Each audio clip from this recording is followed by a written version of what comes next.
Hello, and welcome to our podcast, Sisters Not Wives. I'm your host, Kinsley Hatch. And I'm Jocelyn Hatch. This is where it gets real interesting because polygamy comes back into the story. Last time we just talked about like Missouri and all the persecution and violence and whatnot. Not a lot to do with polygamy. So from Missouri, it's like 1838 through 1839. Joseph Smith is imprisoned in Liberty Jail. What's he in prison for? For like the Mormons' part and his part in the violence in Missouri, since it went both ways. So it was kind of sad just because no one on the Missourian side got prosecuted, but Joseph Smith, Hiram Smith, people like that, they did. So they were in Liberty Jail, and Missouri was holding them kind of forever. And so it's been speculated why, but they eventually were allowed to escape the prison. They were allowed to escape? Yeah, like they think the people who were guarding them was just like, enough's enough, and let them go. Because it doesn't Well, good on them. Yeah. So they escaped in like they spent the winter in Liberty Jail, and then they got out in 1839. So once they escaped, Joseph Smith tried to go to the federal government, since like the Missouri state government obviously was super biased. So he was like, we need help from the federal government to help like get reparations from what happened to us. So he goes to the federal government, and he goes to Washington, D.C., and he actually meets the president of the United States, who is Van Buren at the time. Don't remember that guy. Yeah. Not very memorable. Martin Van Buren. So the president's like, yeah, I see where you're coming from, but at the same time, I'm not going to do anything about it, because then, like, in the next election, I'll lose the Missouri vote. So you're kind of on your own. So they spent an election year. I know. He had bigger things to worry about. So Joseph Smith eventually went home from D.C., kind of bummed out that no one would help them. So, and all the people, while he was in Liberty Jail, they had fled Missouri and had gone up to Illinois, because there had been they had been trying to find where they were going to settle, and there had been some land that had been purchased by the church for the saints. So they settled in a place called Commerce, Illinois, that became Nauvoo. And so that's where all the saints were. So he came back after his Washington, D.C. endeavors. And we actually went on a road trip to Nauvoo when we were teenagers. Do you remember? Sure did. Yeah. It was actually a lot funner than I thought, because I've always had issue with church history trips. Like how Mormon family, like LDS families, would go do church history trips as their summer vacation. But yeah. That was like the tail end of our vacation. It was just like a little doo-doo-doo. Right. It wasn't the main thing. It was a whole day, but it was fun. They had like little fun. workshops and stuff. And yeah, the Nauvoo Temple was there. We went to Carthage jail too. Yeah. Do you remember, though, when we were in Nauvoo, how some of the buildings were owned by the RLDS church? Yeah, I feel like a lot of them were. Yeah, a lot of them were. And I remember it felt really weird. Like, they were kind of like, yeah, that one's owned by the RLDS church, and it was kind of like, like two churches, like, what? Yeah. And I thought at the time that RLDS was FLDS, so it meant polygamous. So I was like, weirdos. And the RLDS is the church that, I mean, this is way later stuff, but from Emma Smith. Yeah. And her lineage, which we were confused about for a while. Right. Which I don't think a lot of people know. A lot of people don't know. I think they hear RLDS. I mean, there's letters. Yeah, they are RLDS, FLDS. Yeah, it's like, what's the difference? And there is a lot of like off branches of Mormons, and I think that's why the like LDS branch they're like, we're changing our name to the Church of Jesus Christ of Latter-day Saints, so they would stop being distinguished as Mormons and be associated with all these groups. But yeah, the RLDS church was the one with Emma Smith and her family and everyone who didn't go to Utah with Brigham Young. So yeah, they owned like the Red Brick Store and the Nauvoo Mansion, like all the places that Joseph Smith actually owned in Nauvoo, they still owned them. But last year, the RLDS church actually sold it to the LDS church. So. I was going to say, I'm actually surprised that the LDS church didn't try to buy it a lot sooner. I wonder if they had been trying to, and they were like, no. I wonder too. Like, It'd be interesting. Yeah, because I think at least at their formation, they were not friendly, and obviously in Nauvoo, they were friendly enough to coexist. Yeah. But it seemed like the RLDS Church held on to their like prized sites, and then just recently, which is also kind of wild that some of those places are still standing when you think about how many of their little settlements and cities that were just destroyed. Yeah, it's kind of crazy. I mean, some of them are rebuilt, obviously, but still, the fact that it's still there.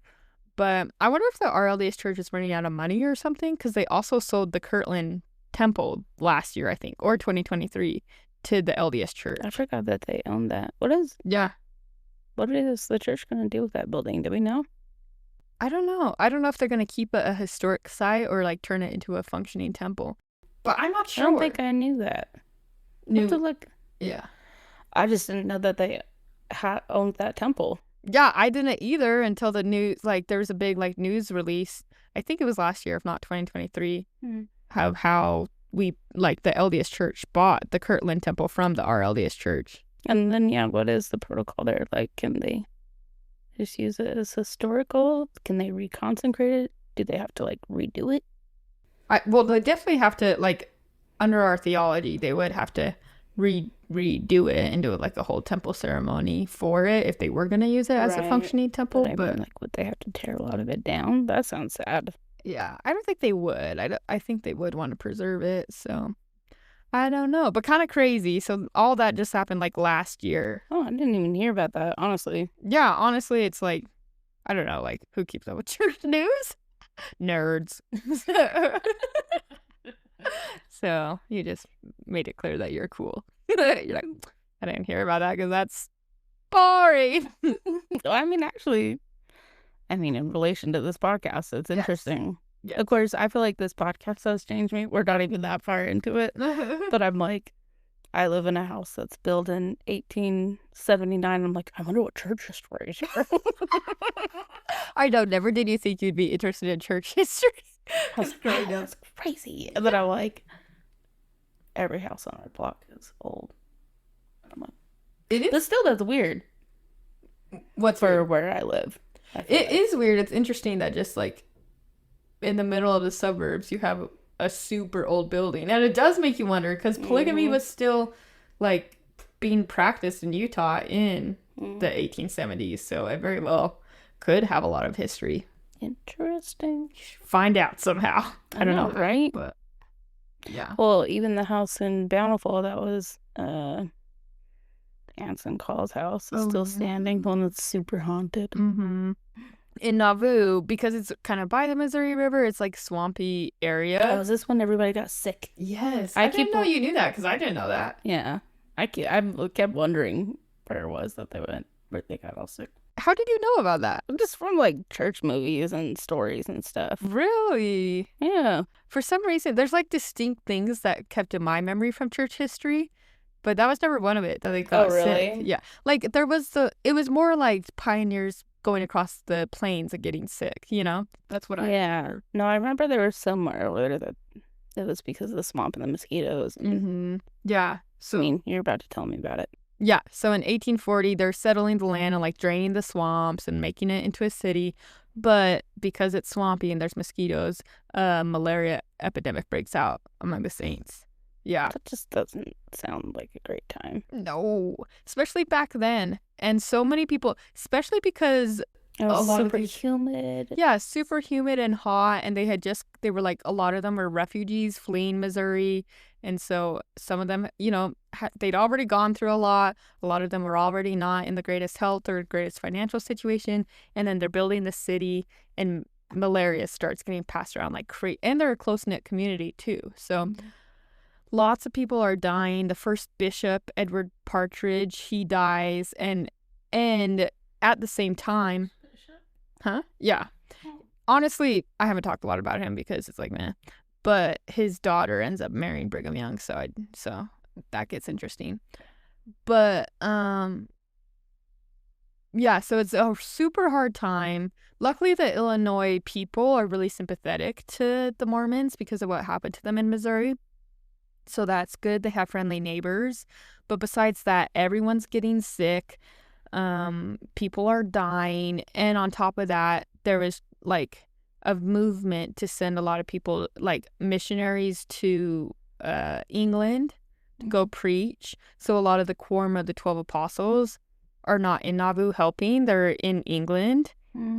And I was going to say there was something about that and like who had the priesthood and people getting sick.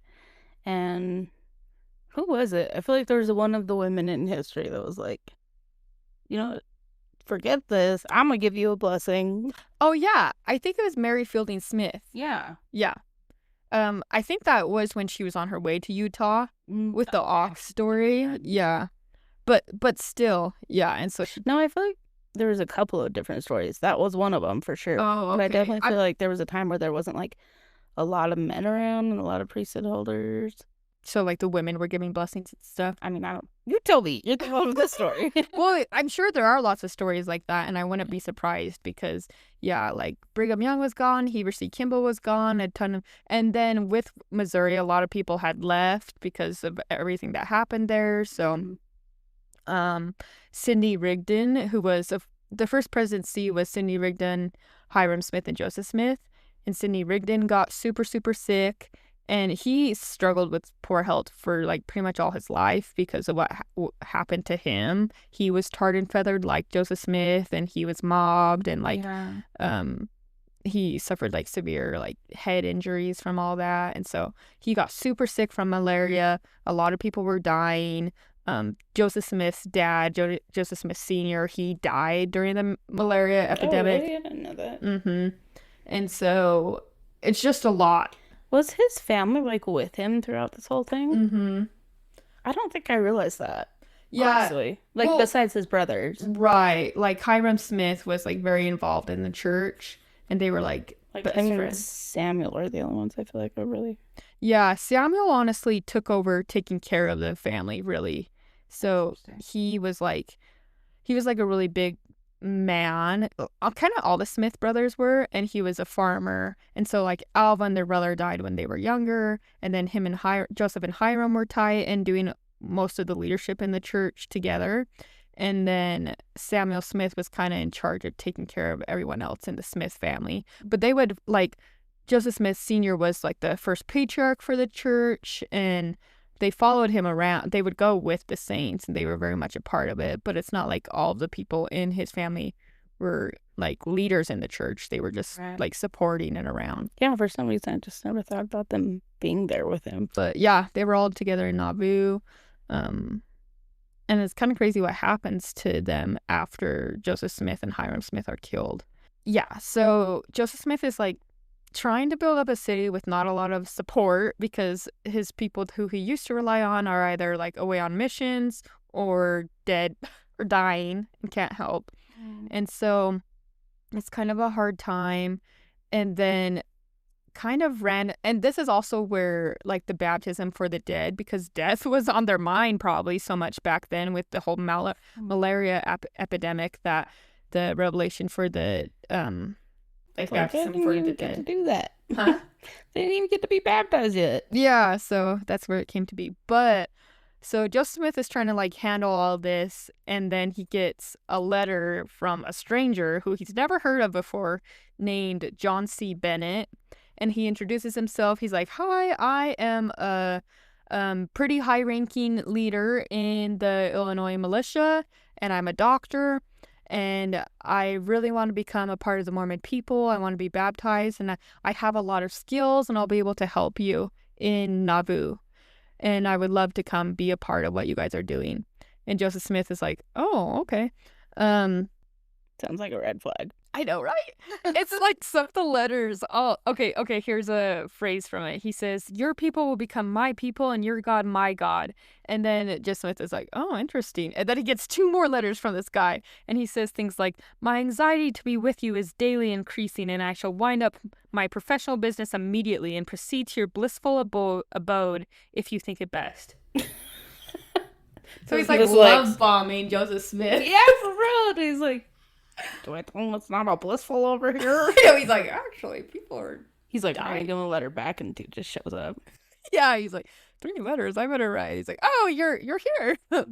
But yeah, clearly Joseph Smith had never had a Tinder account before. Didn't know how to handle when someone was love bombing him. That's what seems kind of sad about Joseph Smith. It seems like he just trusted a lot of people. Yeah, it is kind of sad, and it is what gets him into a lot of trouble. And a lot of people like think he was stupid with finances and all of that. And he was a farmer. He didn't have a formal education, but at the same time, he would like try to take on a lot of things for the people, and he would forgive people a lot who kind of did bad things to him.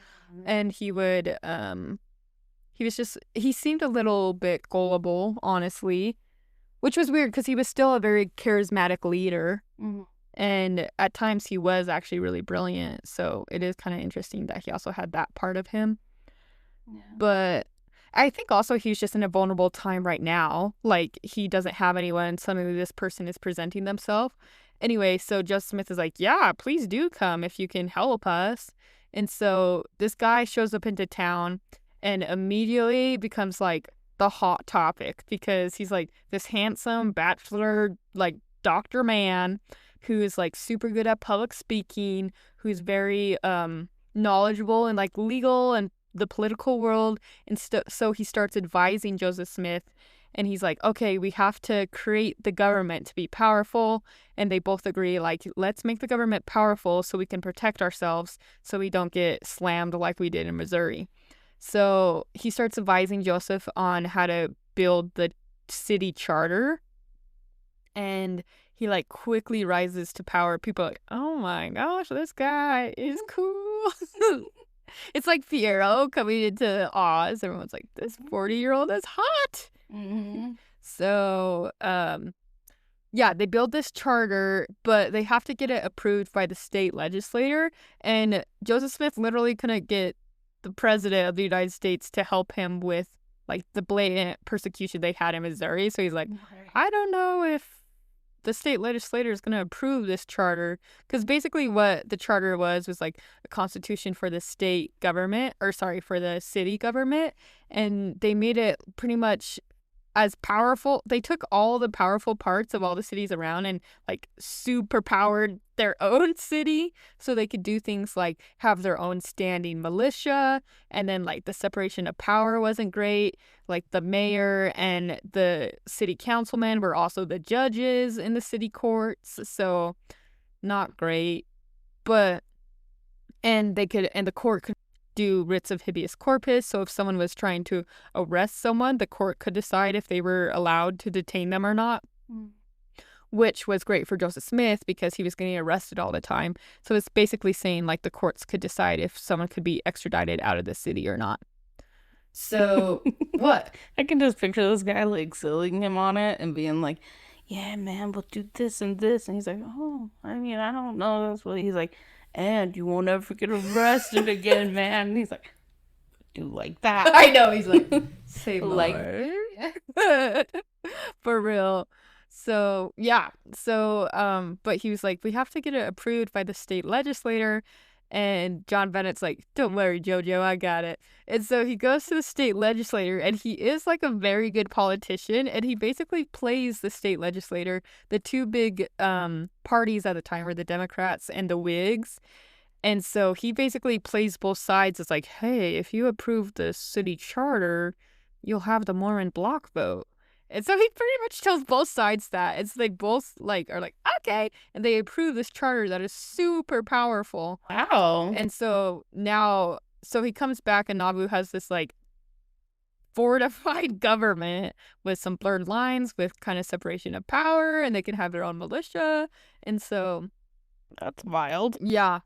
And so the Illinois neighbors who have been friendly in the past, they see the charter and they're like, what? They're like, why does the city need its own standing army? Right. And they're like, don't worry about it. It's just because, like, we've been persecuted and it's just preventative. And they're like, but who are you defending yourself from? Us? We're friends. Yeah, I they're thought like, we were friends. this doesn't seem very friendly on your part. But they're like, no, like, oh, it's just the history of what's happened to us. But obviously it starts to sour, like, the Illinois people. They start to feel uncomfy about this whole situation. Like, oh, did we just let in a bunch of, like, religious zealots into our city? Yeah, was there a reason that everybody else was afraid of them and persecuting them? Exactly. Trying to get them out? Yeah, it seems like they just kind of manipulated their way in with the state legislator, and now they're doing all these kind of scary things, and they're definitely different from us. So the favors started to turn a little bit. But Joseph Smith is like hyped, and this becomes like the golden days of Nauvoo, because it's like, oh my gosh, we don't have to worry about getting persecuted anymore. And kind of another crazy thing that the state legislature approved is they gave Joseph Smith the rank of lieutenant general for the like Nauvoo Legion, which was their militia. And the crazy thing is there was no one else at the time who was the same rank as a lieutenant general. It was actually like a super high ranking that they just gave him. And with like the army back then, you have to be court-martialed. Like, if you're going to get kicked out of that position, you have to be court-martialed and tried by a group of your peers who have the same ranking as you or are higher than you. And there was no one who was higher than him or at his same ranking. So they basically just gave Joseph Smith, like, this high military position for life since he couldn't be court-martialed. And he never even been in, like, any kind of army or anything. No, like, I mean, there was, like, little Mormon organizations that they had tried to do, but no, he was not, like, an army leader. So it definitely was, like, a lot of political maneuvering to make that happen. Yeah, for sure. Especially, like, you can get nobody to even like you. And then how did you trick the freaking state ledge?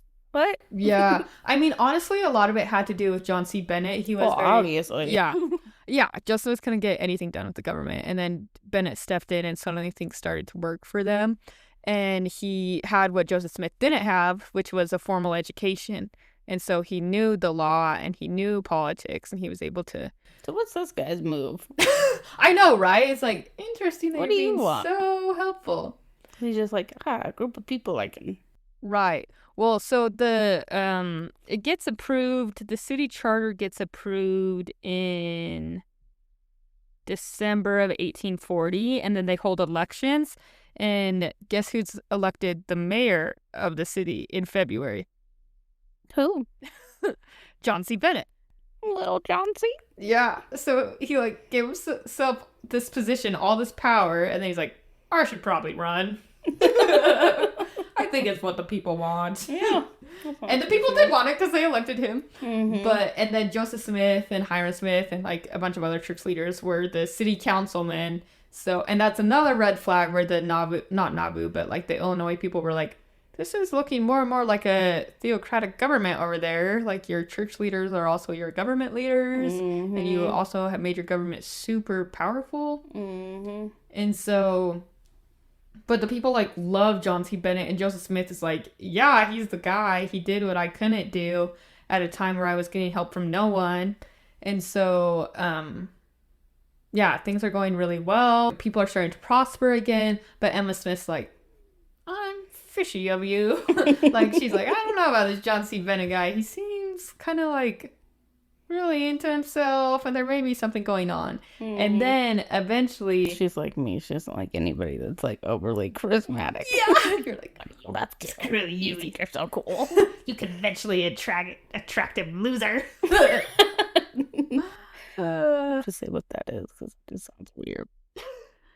Oh, just how you're like, I don't like conventionally attractive people. I like unique looking people. And I do like conventionally attractive people. And you're like, that is so you. Liking a conventionally attractive person. I've never said that. But you've applied it. Fair enough. Anyway. Yeah, so, but then rumors start to circulate about, like, John C. Bennett and him kind of having a bad past. And maybe... Like, who? John C. Bennett. Oh, just about him having a bad past. Yeah. Every time I hear that, I just think Linda from Bob's Burgers. The maid! Yeah, so there starts to be rumors about him, and also there starts to be some shady business with like him and women, because he is a doctor. He's like seeing women alone, but then there's like some stories that start to form, and people are like, what's going on?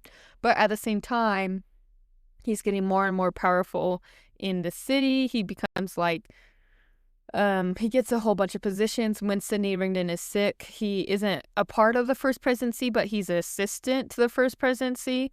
So they pulled a Michael Scott on him. You're assistant to the regional manager. But still, he's getting a lot of power, and like outwardly, it looks like everything's in his favor, and he gets a lot of different kind of like positions in the government, and also in good standing in the church too. But rumors start to circulate that there's something like seriously wrong with this dude. And so Joseph Smith sends people to Ohio, where he used to live, to try to figure out what happened. And What an investigator. yeah, he's like, And so, and then it comes out that he probably, like, in the records, they keep everyone's name like unidentified, but there comes out this letter where they're talking about this guy who seduced a woman who wasn't married, like this girl who wasn't married, under the pretense that he was going to marry her. But then that turned out not to be the case. Bait and switch. Yes, and back then they didn't want to like identify the girl because they didn't want like her reputation to be ruined or whatever, and they were trying to handle it internally, blah blah blah.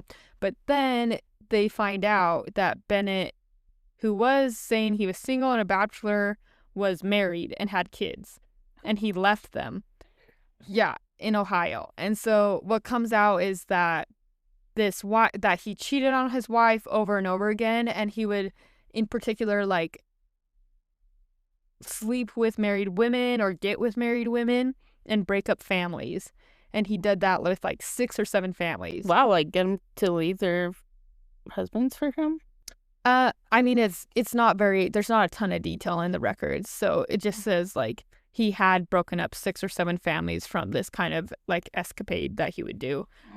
And so, and how his wife for a long time was like really oblivious of it and would just follow him from place to place as he would continue to do that. And then finally she became aware of it. And so, it was like either he left her or she left him because she was just disgusted with him just doing it over and over again. So,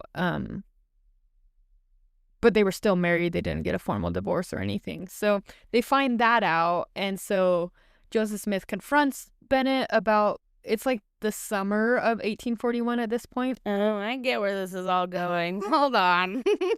Wait, what do you think? He wants me in on the polygamy. Yes. So Like, this sounds awesome. he's like, this is right up my alley. I can be the man and your man. Oh my gosh. Yep. That's exactly what he was thinking. And you're a man and your man and your man. Yeah. So Joseph Smith confronts him about it, and he's like, yeah, that's true. And then like they have a big fight about it. Like his history is true? Or Yeah, like the fact that he was married and the fact that he had seduced women in Nauvoo. And so, but then in July of 1841, so they confront him about that, and then he like allegedly tries to kill himself by administering poison to himself, but people found him before he like took the poison, and they were able to stop him, and so he didn't die. I know. Sorry, like, what was he doing? Like, I'm this is poison. I'm a doctor. I know. Drink it. I know. I'm like, how did people find out that he was trying to kill himself through poison? Yeah, right? You'd have to announce that. He's probably super dramatic. with No it. one stopped me. In this file. Young people are like, no, please don't. He's like, I must. I know. I honestly feel like it was like kind of a narcissistic move. Mm-hmm. Like just kind of a trying to like. Oh, yeah. Well, who am I to say? But But it does seem like that because he got caught and he seemed like a narcissist, and he had gotten all this power, and then he's like, I'm gonna kill myself. And so, but then he stopped somehow. Like, I don't know. it's not like somebody stopped you from shooting yourself. Right. And it's also not like they had cell phones back then. Like, how would anyone be tapped into the fact that he was gonna go kill himself, you know? Right. So very interesting. But that whole episode happens, and then he's like, I am so sorry. I'm never going to do that again. I'm never going to seduce women anymore. And so Joseph Smith's like, okay. He turns around and he's like, I know. Yeah, so Joseph Smith's like, okay. But even though this whole thing happened, it wasn't publicly exposed. And so everyone else is like in the dark about this dude. I know. And so everyone else is in the dark about the situation. And Joseph Smith is like, oh, okay, he's going to reform. He said he would reform. He was so sorry. He tried to kill himself. Like, let's give him a chance. But he just gets secretive and doesn't reform. And it's so sad because, like, in the records back then, they frame it in the terms of, like, he seduced women. But honestly, you hear the stories and you're like with that girl who was unmarried, who knows what happened. But there's another story with a married woman. And it's like, this is not like, maybe there was seduction and there were some people. I was going to say, what does this guy have if he's doing it that much? Right. And that was such, like, an even more scandalous thing than it is now. It It's like, was. it's like you said, it was women's reputations Mhm. on the line. Exactly. And women, like, were not believed. And if their virtue was ruined, they were ruined. And I think that's also what, like, made the people who did know about it, and Joseph Smith and all the people who did know, like, try to keep it quiet, is they didn't want to cause that kind of situation to happen. But it laid the grounds perfectly for, like, the predator to keep preying on people, you know? And so, and, like, one story, there's this married woman where Bennett finds out, like, a weekly meeting that her husband goes to, and then he shows up at her house and is like, and what he starts to do is say, oh, it's okay, like, Joseph Smith told me I could, I'm endorsed by the church, and it's like a spiritual wife system where it's not a sin as long as you don't tell anyone. And he's like, it's only a sin if people That's find what out. I said when I was in the church and sinning. If no one finds out, no harm done.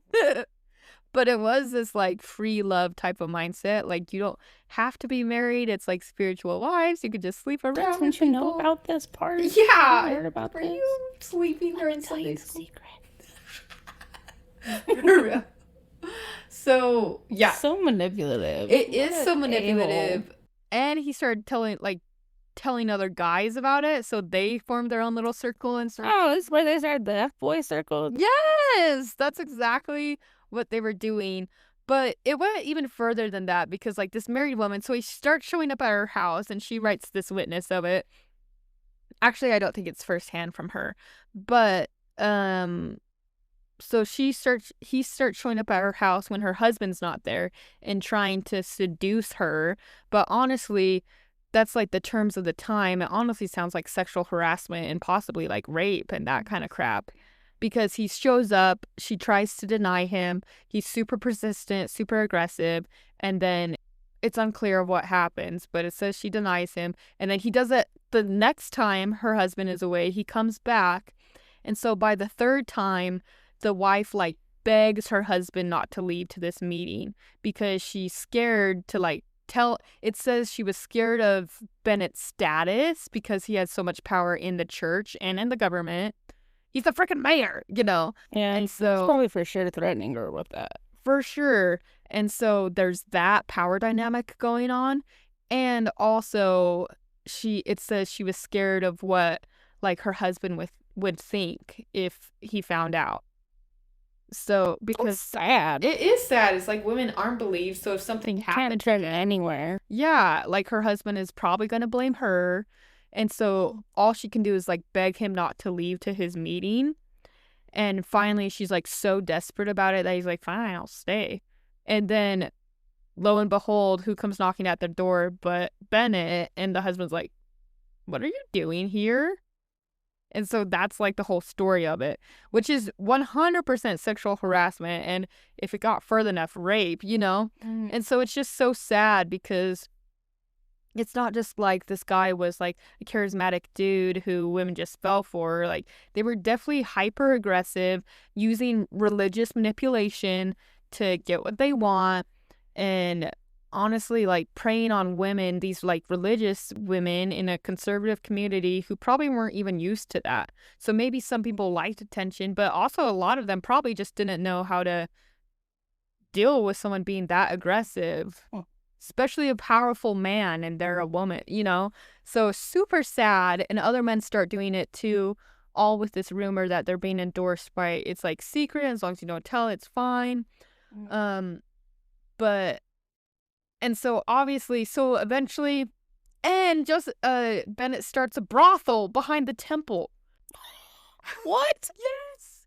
Behind the temple? Yeah. So there's records of like this house on the hill behind the temple of ill repute where things are happening. Dang. Yeah. And so there's like crazy things going on. And so eventually it all comes out again.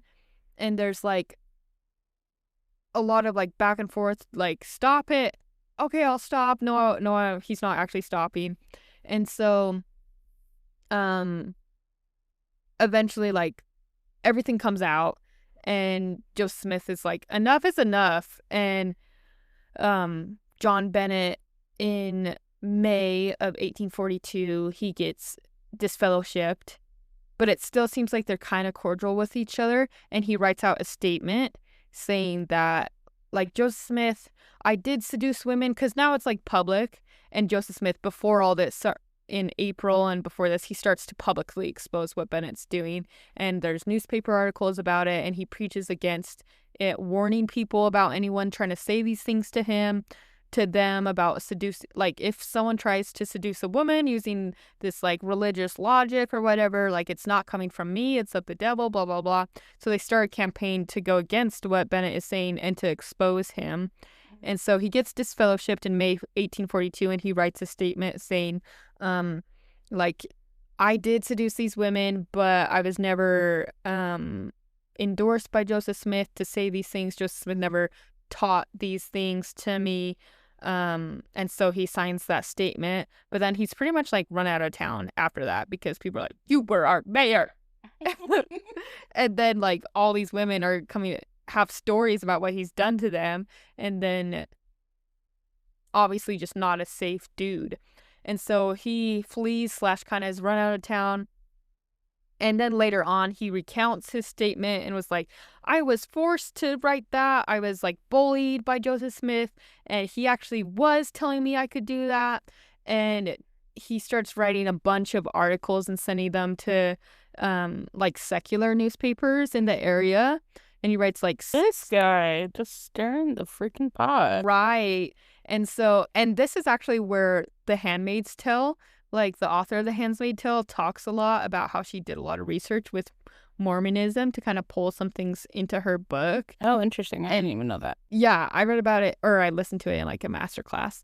But so after he writes these articles, he writes a book that's mostly like just his articles compiled, but he talks about how there was this whole sneaky spiritual wife system that Joseph Smith had, that had like, they would wear different colors based on like the women's rankings, if they were a first wife versus like a handmaid position, or just like a spiritual wife, they would wear green or like whatever. So it's like associating colors and clothes with who, like, what their position was in the spiritual wife system. Very creative of him. I know. I'm making that up. Well, yeah, and that's the thing, is like, obviously, it's what's really interesting is the modern narrative of this whole scenario, because it's kind of easy to be like, oh, Bennett was a scumbag and was clearly just doing all this and using like religious tactics to make things up, to abuse women and blah, blah, blah, blah, blah. Except the church claims that at the same time, Joseph Smith was secretly teaching polygamy and was secretly marrying women under the argument that God told him to, and like religious reasons why, and that it was really hard for the women to accept. And so it's like this huge, it's like, oh, but Bennett was wrong because God didn't tell him to do that. He was clearly just using that as something for his like sexual addiction or whatever you want to say. But Joseph Smith was told by God, and so therefore it was right. And it wasn't spiritual wifery. That's the term they use nowadays of what Bennett was doing. Like spiritual wifery was bad, but polygamy or plural marriage was actually good and ordained by God. Weird. Yeah, it's just like, it seems like they're both cut from the same cloth, but just because like it actually is a marriage with polygamy, it's okay. And honestly, the biggest thing is like, oh, well, Joseph Smith was told by God, and it kind of became obvious that Bennett was just making up lies to cover himself. So that's what they say. But it's kind of crazy because the church just barely released, because Doctrine and Covenants is being studied this year for the Sunday school curriculum, they just released children's stories about the church history, and they have a children's story about polygamy, and I'm going to show it with you because it's kind of crazy. It has pictures, has little cartoons, and little narratives.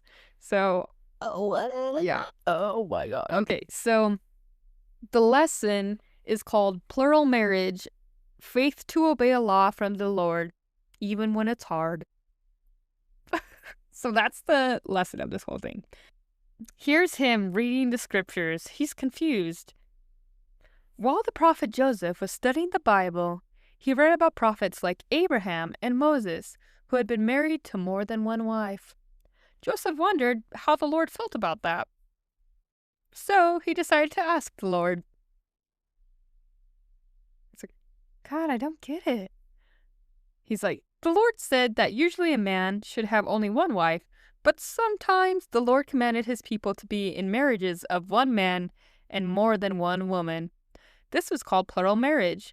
The Lord told Joseph that his people should only be in plural marriages if he commanded it. Look how distraught he is. So distraught. So distraught. A few years later, the Lord told Joseph to marry other women. Isn't that crazy? Joseph didn't want to marry other women, but he knew it was a commandment from the Lord. When Joseph asked a woman to marry him, he told her to pray about it. He wanted her to know from the Lord that it was right. He's like, oh my God. Sounds like all the pro guys. I know! And also, he's like, I have to have sex with how many women? So many. This is the worst news I've heard. So much work. I know, I don't even want to do that. Him telling Emma.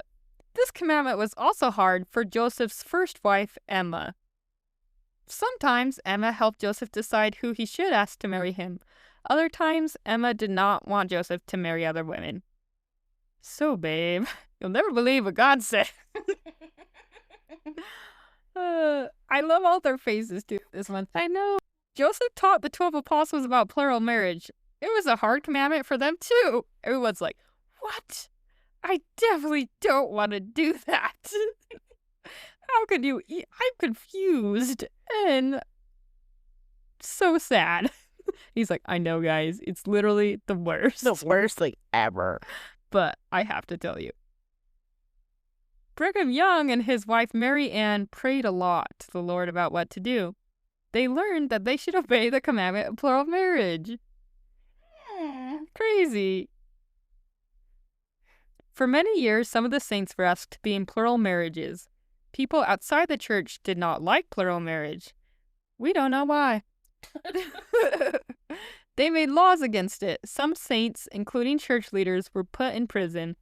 But the Lord blessed the families who obeyed his commandments, even when it was hard. Why do they keep saying it? It's not my fault. They keep saying it. That's the whole lesson.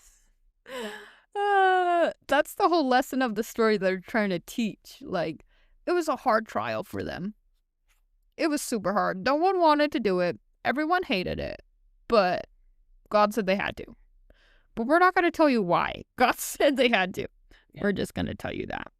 That's also bizarre. Yes. Like, come up with some kind of explanation.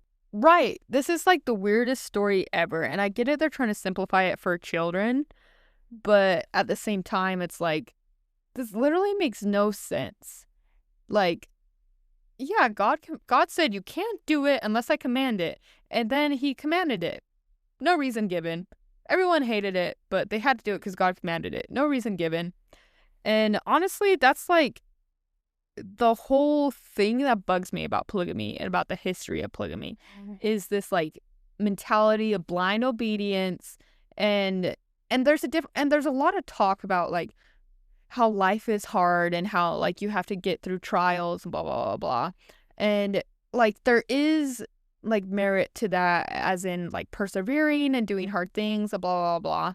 But I feel like they blur the lines a lot between what they actually mean by that. Like there's a difference between doing something hard that you know you should do, like eating healthy or like working on a relationship or something like that, versus doing something hard because it doesn't feel morally right to you.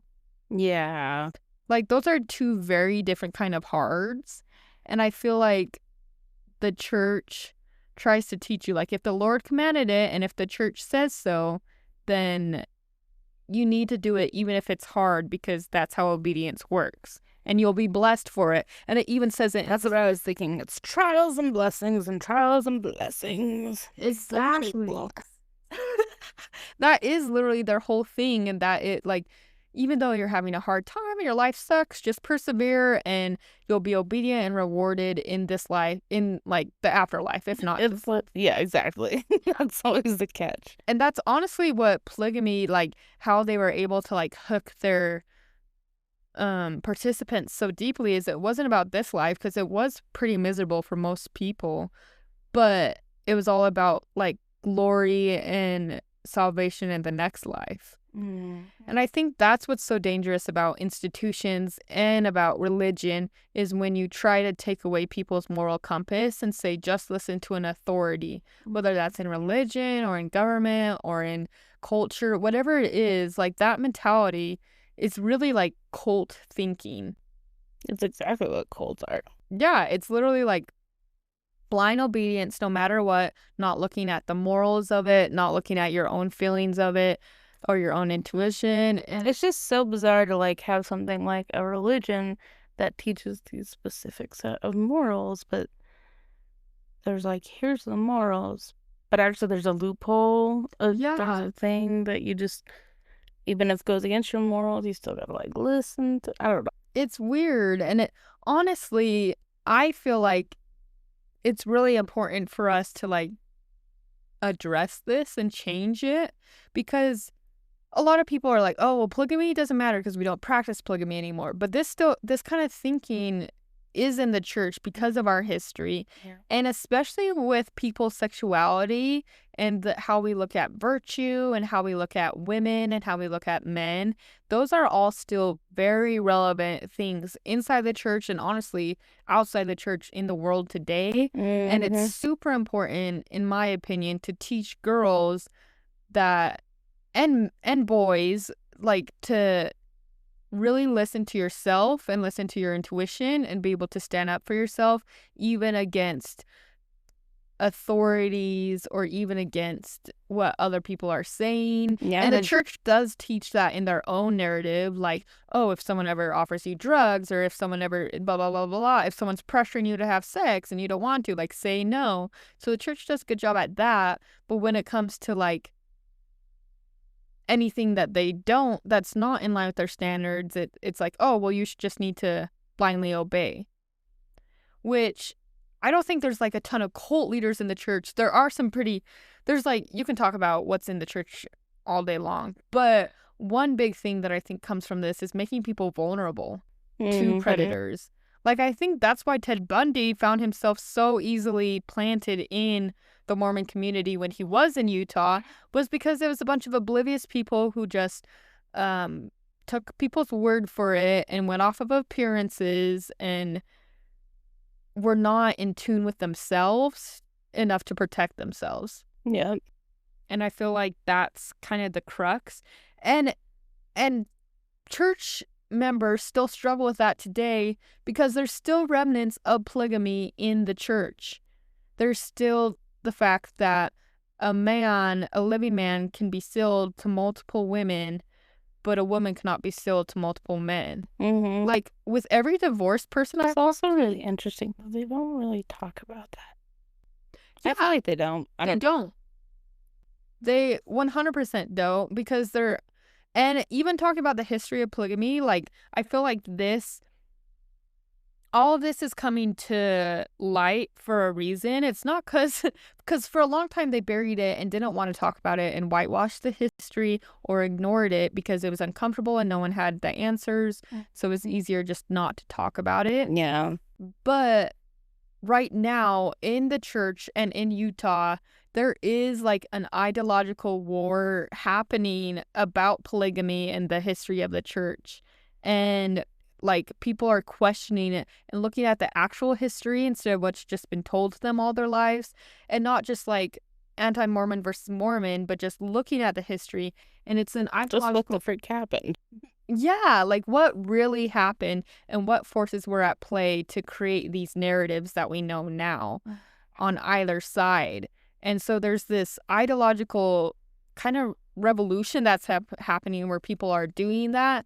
And so the church is having to come up with their own explanations beyond just like brushing it off or whitewashing it or a simple explanation. And that's why I think like these children's stories are happening so they can talk to kids about it young. And then that's also why it's not just like by accident. That's also why like last year in October they released a movie. The church didn't release the movie, but it was definitely like supported by the church about how Brigham Young was the like rightful heir of the church. They made a whole movie about that. Yeah. Really? Yes, it was in October of last year, called 6 Days in August, where it's after Joseph Smith is murdered, who takes over the church. And it was, the whole movie was about how Brigham Young was the guy to take over the church and Sidney Rigdon was not. And it's just crazy. Like, why would they need to? In the past, they wouldn't have even talked about that because no one even knew about that stuff. But now people are questioning that. And they're like, I was going to say, before you and I started talking, I feel like, because like I know the Bible inside and out. Mm-hmm. I know the Book of Mormon pretty good. Mm-hmm. Church history, I know the beginning part. Yeah. And I don't know all the details. Right. And we've gone through DNC and other church history. It's like that part outside of like, oh, they built a temple here. They settled here. They built a temple here. I don't feel like it's really discussed all that much. Yeah, they glaze over it. And even in the DNC lessons, they give you a little bit of context, but you don't have the full picture. And the crazy thing that blows my mind is Section 132, which was the revelation of polygamy, is still in DNC and is still taught. And something ironic, this year, when that is being discussed in Sunday school, is the week of my birthday. Kind of crazy. Your favorite topic, just for you. But, are you gonna go? Sorry, you got this part out, but no, you gonna go fight people. That's the thing. At church, I like try to not shake people's faith. No, I literally don't. I'm just kidding. I think it's good, honestly, to be real and vulnerable. Yeah. And I've had so many instances. You can do that and still be respectful. Yeah, and I do bite my tongue a lot just because, like, I know everyone's on their own faith journey and people, and I was one of those people, and so who am I to, like, try to change everything all at once? Yeah, exactly. But, and, like, a lot of times it's just, like, focus on the good and focus on what you do agree on. But every once in a while when there's topics that are just, like, so blatantly, like, I do have to pipe up. And honestly, every time I do, there's always like one person who's like, thank you for being real, you know? And I feel like the church, like, that's the only way to stop the church from becoming an echoing chamber is to speak up when you disagree and to have a real conversation. Yeah.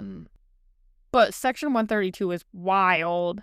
Like, some of the things that are in there. Well, we should have an episode where we go over it because some of the things that are in there about virgins and marrying virgins and, like, getting the consent of your wife unless she doesn't give you consent and then you don't need her consent. Like, it's crazy.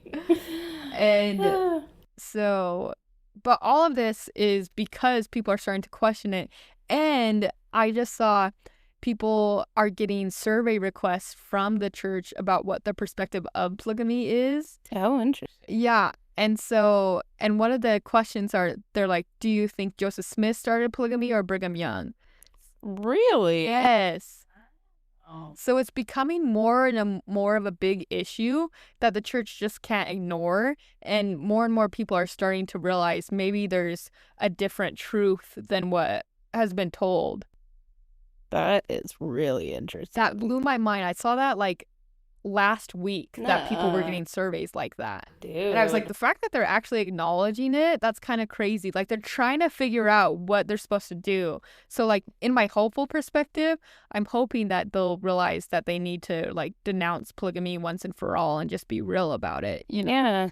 But I don't know what they're going to do with that surveys. It's also interesting because I'm wondering, like, how they choose who they send it to, because I clicked on a link that someone shared with me, and it just said, sorry, the survey is by invitation only, so I couldn't take it. So it's like, it's just fascinating. It's kind of like the underwork, so they're just kind of trying to do on the DL, but there is this big thing happening and these conversations and debates that are happening that even the church can't ignore anymore.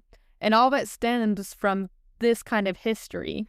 Yeah. So I'm super That'll be interested. really interesting to find out. Yeah. Because it's just like, I don't know. It's like, what do they do if they say that it wasn't ordained by God? Are they saying that Joseph Smith and Brigham or Brigham Young or both or whoever were just doing their thing? And then does that shake like the hierarchy or the whatever? Yeah, the hierarchy of the priesthood and who can be prophet. And what? Or are they going to find a way to smooth over that? Or be very interesting. It will be interesting, and that's the reason why. But that's good, honestly. That's what they should do. That's what they should have been doing. Honestly, it's hard for religion because they come from that, like, well, God told us to back then, even though he didn't tell us now. And so they've stuck with that narrative for so long, but it's just not sitting right with... It doesn't make any sense. It literally makes no sense. And so I think they're trying to decide how they're going to do it while still allowing people a way to keep their faith and to still believe in the church and still believe in goodness. Because polygamy was from in the 1840s to 1890s when it was like officially. So that's like 50 years of the church. It's like, I think it's really hard for them to figure out how to deal with that. And so instead, what's been opted into has been cognitive dissonance, but that's like not really working anymore. So I would love to be a fly on the wall for those meetings. Honestly, me too. Honestly, with this survey and all these little things coming out, I wonder what's going to happen. I think hopefully things are going to happen, but... Was that the end of that story? I mean, it just has one section where it talks about in 1890, the Lord told Wilford Woodruff, the president of the church, that men should not marry more than one woman anymore. And then the leaders of the church shared this commandment with the saints. And this is still the Lord's commandment. Today, a man should be married to only one wife. Interesting. Yeah. So, super interesting. It's also interesting the sources they use. I don't think it's... I mean, I guess it kind of makes sense that they have to make it into a children's book, bird story. But it's like, why don't you just leave that part out? Yeah, it kind of seems inappropriate. Yeah. Like, I get the perspective of like people are feeling blindsided about polygamy, like kind of how we felt like, oh, I didn't know all this and this is super sketchy. But at the same time, you don't have to tell children about it. Like, if anything, I guess that's what they're trying to do, is not blindside, but also be extremely weird and vague about it. Yeah. Well, and it's just like a weird lesson that they're trying to teach. And it's probably just going to be confusing to them, honestly. It is going to be confusing, and it's like touching on the subject without touching on the subject. Like, it's a super... polygamy and plural marriage is super nuanced, super heavy topic. Like, you're dealing with sex, you're dealing with what's right and wrong, you're dealing with like family structures, like a lot of things that are honestly too heavy for kids. And a lot of people, especially like the sexual element, obviously the story does not talk about the sexual element at all. And even in all these pictures, anytime you see a man, they're not with multiple women. It's literally their first wives only. That's interesting. Yeah, so even the imagery is very interesting. Like, it's like they don't want to wade into those waters, but they still want to, like, start a story and start a narrative with the kids so they know. So I can see like the good intent in there, but in my opinion, that's like not Weird. like the lesson they're trying to teach seems a little manipulative. And Yeah. like, just do it even though it's hard. And that includes polygamy. Like, I don't know. I just feel like that's so against what the church says now and doesn't coincide with anything we believe. Yeah. And so to hold on to this weird historical malpractice is just gonna hurt the church, and a lot of people will feel uncomfortable with having their kids learn about this, you know? Yeah. Especially all the random opinions and theories you hear about polygamy from people in the church. Like, there's such a wide variety of people, and some people take it really far. Well, I can just see it being like this thing of like it's gonna get taught to kids, and then some kids are gonna be like, what? Okay, whatever. And then other kids are gonna be like, more than one wife?